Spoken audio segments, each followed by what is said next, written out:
Hello everyone, कैसे हैं आप सभी। मैं निशा शर्मा आप सभी के लिए यूपी टेट क्लास 1 to 5 प्राथमिक स्तर उत्तर प्रदेश शिक्षक पात्रता परीक्षा के 30 क्वेश्चन पर्यावरण के लेकर आ गई हूँ। आपका एग्जाम 15 अक्टूबर 2017 को हुआ था। उस एग्जाम के 30 क्वेश्चन पर्यावरण अध्ययन के आज हम सॉल्व करेंगे। आप सभी को ज्ञात है कि मैं अपने चैनल पर हिंदी का PYQ, इंग्लिश का PYQ, बाल विकास शिक्षण विधि का PYQ पहले ही करा चुकी हूँ। अब मैं EVS 2017 वाला एग्जाम पेपर सॉल्व हम करेंगे।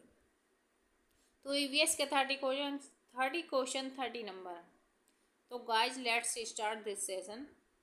संविधान सभा ने राष्ट्रीय गान को अपनाया। संविधान सभा ने राष्ट्रीय गान को कब अपनाया? 24 जनवरी 1950 को। आप सभी को विदित है कि जनगणमन किसके द्वारा गाया गया था? रविन्द्रनाथ टैगोर के द्वारा गाया गया था। 24 जनवरी 1950 को इसे संविधान सभा ने अपनाया था। इसको पहली बार कब गाया गया था? 27 दिसंबर 1911 को गाया गया था।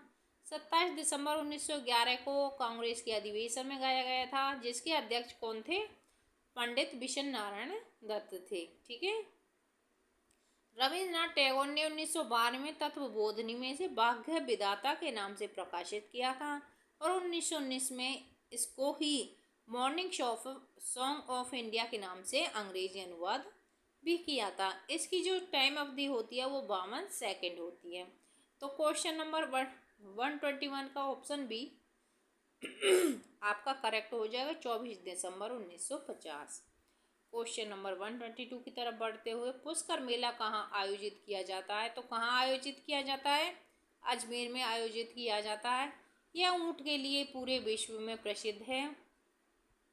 अजमेर से 11 जहाँ ये मेला आयोजित किया जाता है वहाँ से 11 किलोमीटर दूर पुष्कर है, जहाँ पर ब्रह्मा जी का मंदिर बना हुआ है। क्वेश्चन नंबर 123, निम्नलिखित परावैंगनी किरणों में से कौन सा अधिक हानिकारक है? UVA, UVB और UVC। तो UVC सबसे ज़्यादा हानिकारक गैस है। सूर्य से 3 परावैंगनी किरणें निकलती हैं, UVA, UVB, UVC। जो UVC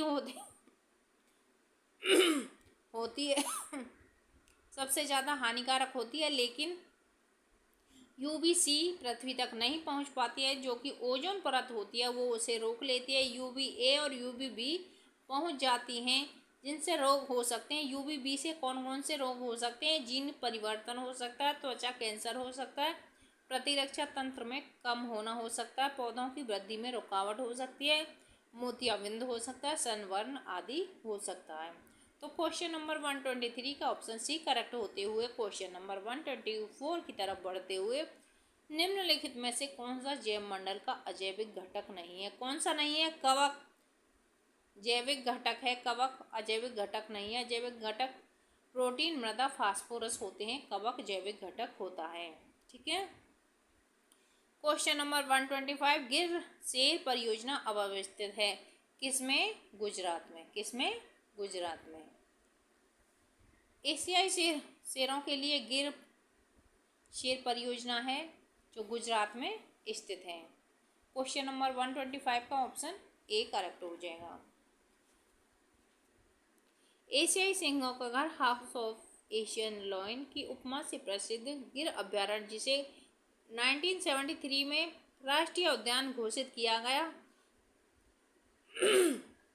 में गिर सिंह परियोजना केंद्र सरकार की मदद से प्रारंभ की गई। ठीक है।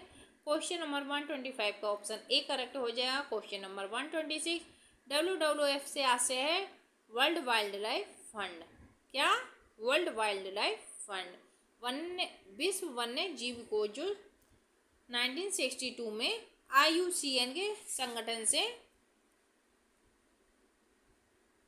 स्थापना इसकी की गई थी। इसका मुख्यालय कहाँ है? स्विट्जरलैंड में स्थित है। ठीक है। क्वेश्चन नंबर 127, गंगा नदी निकलती है गंगोत्री ग्लेशियर से। भारत में गंगा नदी सबसे बड़ी नदी है और सबसे पवित्र नदी मानी जाती है, जिसकी लंबाई 25 किलोमीटर है।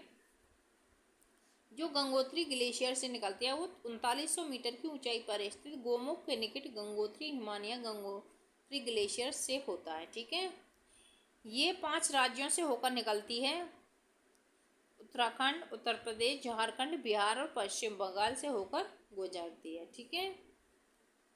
क्वेश्चन नंबर 128, भारत में निम्नलिखित में से कौन सी एजेंसी मुख्य रूप से प्रदूषण के मापन से संबंधित है? तो कौन सी संबंधित है? केंद्रीय प्रदूषण नियंत्रण बोर्ड।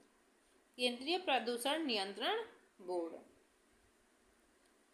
क्वेश्चन नंबर 129, कोटोपॉक्सी एक जागृत ज्वालामुखी है जो अवस्थित है एंडीज में। कहाँ? एंडीज में। कोटोपॉक्सी एक जागृत सक्रिय ज्वालामुखी है। यह विश्व का सबसे ऊंचा ज्वालामुखी पर्वत है जो दक्षिण अमेरिका महाद्वीप के इक्वेडोर से एंडीज पर्वतमाला पर स्थित है। कौन सा? कोटोपॉक्सी। कौन सा? कोटोपॉक्सी। क्वेश्चन नंबर 130, तिब्बत को सांगपो नदी भारत में किस नाम से जानी जाती है? तो जो हमारी ब्रह्मपुत्र नदी है वो तिब्बत में सांगपो नदी के नाम से जानी जाती है। क्वेश्चन नंबर 131, इसकी एक बार व्याख्या देख लेते हैं। तिब्बत की सांगपो नदी भारत में ब्रह्मपुत्र के नाम से जानी जाती है। ब्रह्मपुत्र विश्व की सबसे बड़ी नदियों में से एक है। यह तिब्बत में मानसरोवर झील के निकट चोमायोंगडोंग हिमानी से निकलती है।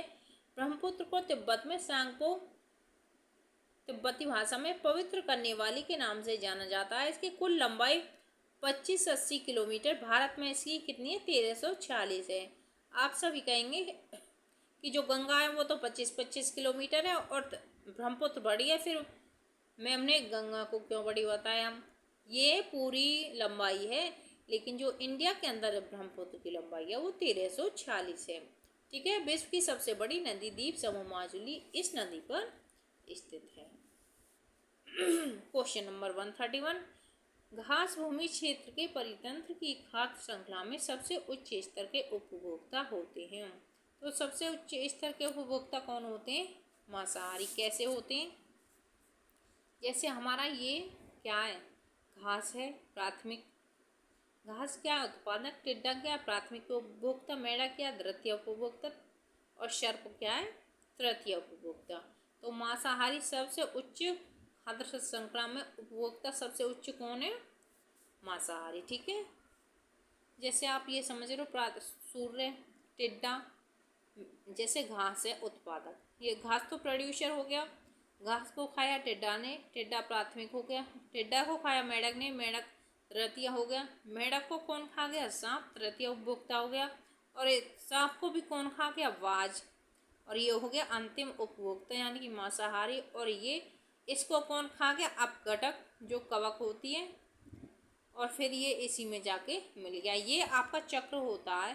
ठीक है। क्वेश्चन नंबर 132, वायुमंडल के प्रमुख स्तर जो पृथ्वी तल के नजदीक है। पृथ्वी तल के नजदीक कौन सा? क्षोभ मंडल। 0 से 65 किलोमीटर तक क्षोभ मंडल होता है। ठीक है।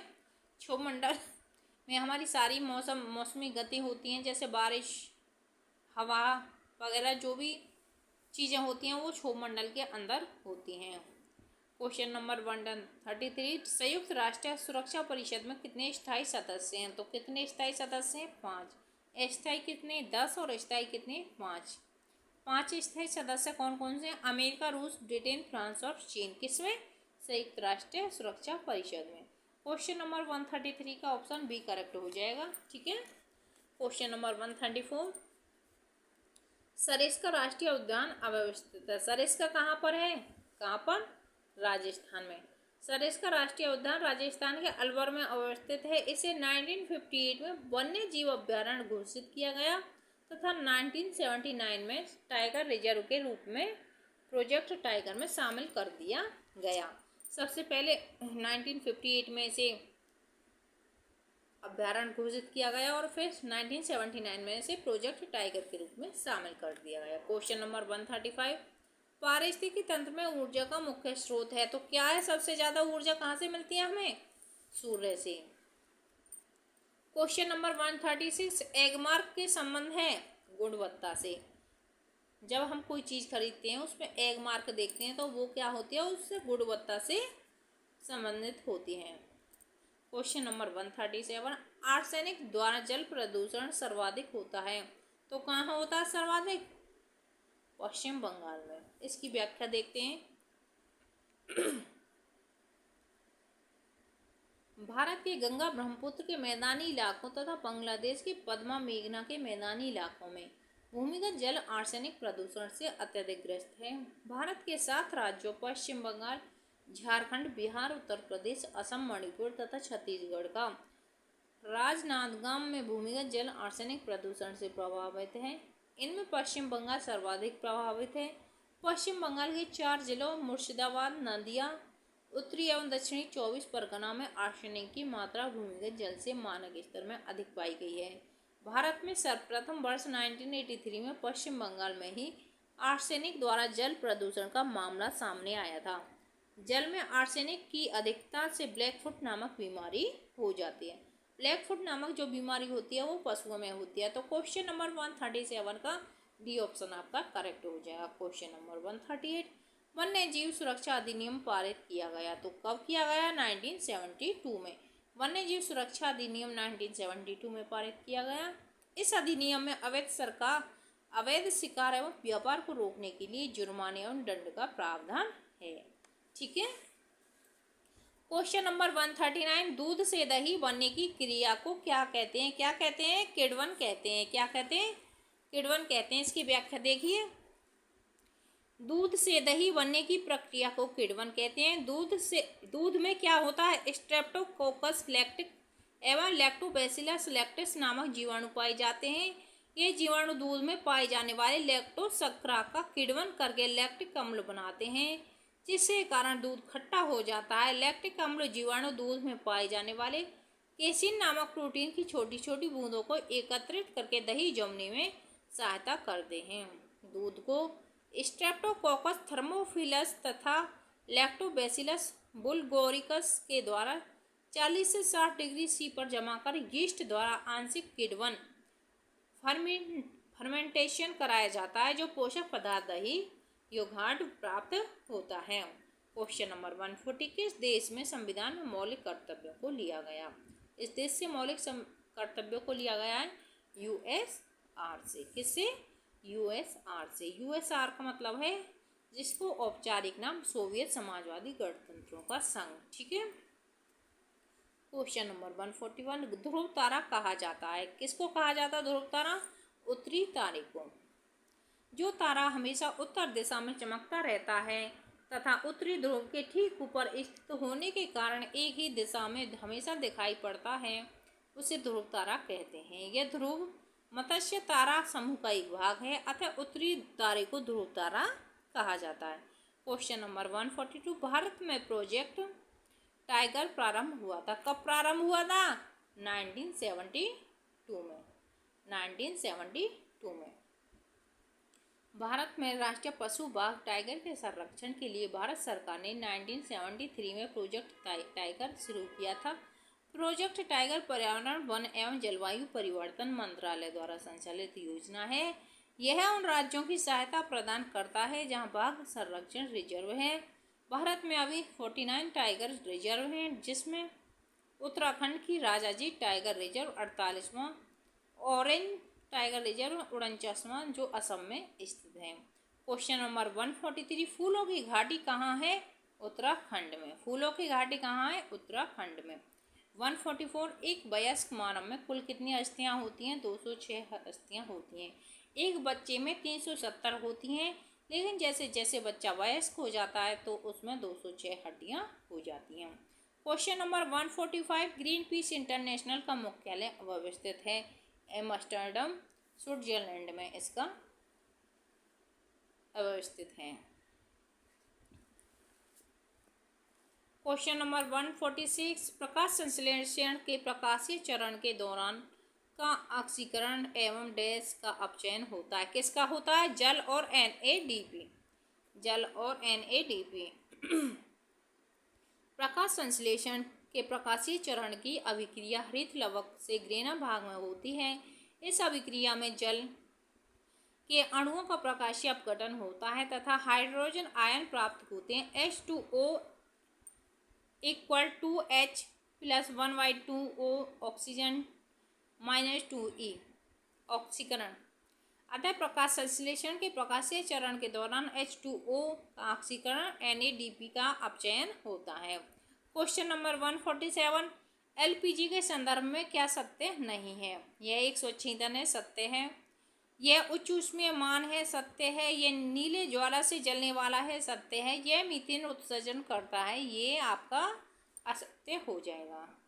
क्वेश्चन नंबर 148, प्रजातियों की उत्पत्ति एक रचना किसने दी थी? चार्ल्स डार्विन ने। चार्ल्स डार्विनवाद, द ओरिजिन ऑफ स्पीच, प्रजातियों की उत्पत्ति चार्ल्स डार्विन की एक रचना है।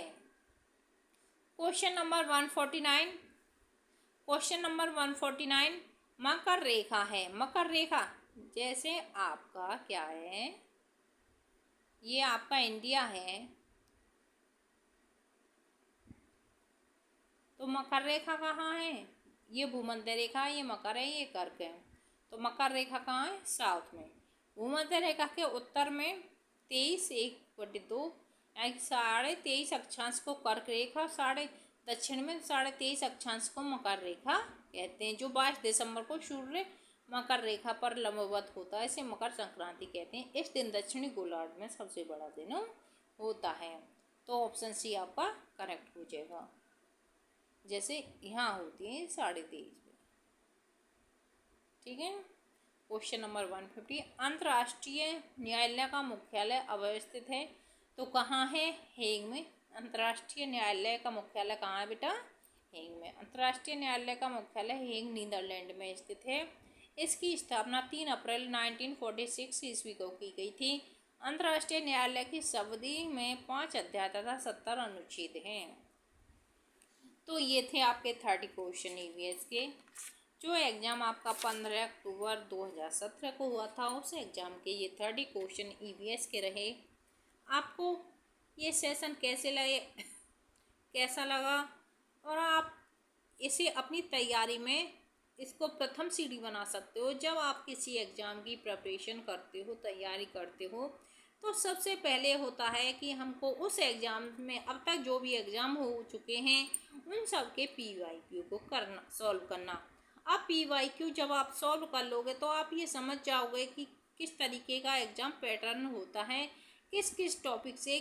अब आपको पता चल गया कि संविधान से भी क्वेश्चन आते हैं, एक मेला से क्वेश्चन आता है, एक फुल फॉर्म आती है, एक नदियों से भी क्वेश्चन आता है, एक क्षोभ मंडल से भी क्वेश्चन आया।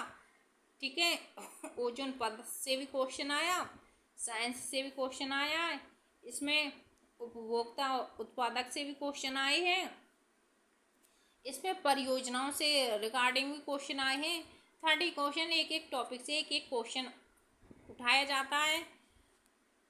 तो मेरा तो मानना यही है कि यदि आप किसी भी एग्ज़ाम की प्रिपरेशन कर रहे हो, चाहे वो यूपी टेट हो, सुपर टेट हो, सी टेट हो, केवीएस हो, DSSB हो, आप सभी को आज क्या है? 11 सितंबर है। 9 सितंबर 2025 को एक ऑफिशियल नोटिस आ गया है, जैसा कि आप सभी को विदित था कि पहले आयोग ने ये क्लियर कर दिया था कि 28 या 29 जनवरी 2026 को हमारा यूपी टेट आयोजित होगा। लेकिन ऑफिशियल नोटिस हमारे पास नहीं था। जो 9 सितंबर को ये नोटिस आ गया कि जो यूपी टेट का एग्ज़ाम होगा वो कब होगा? 28 या 29 जनवरी 2026 को हो जाएगा। ये ऑफिशियल नोटिस आपके पास है। अब आप अपनी तैयारी को और सुचारू रूप से चालू कर सकते हैं, स्टार्ट कर सकते हैं और अपनी तैयारी में 4 चांद लगा सकते हैं।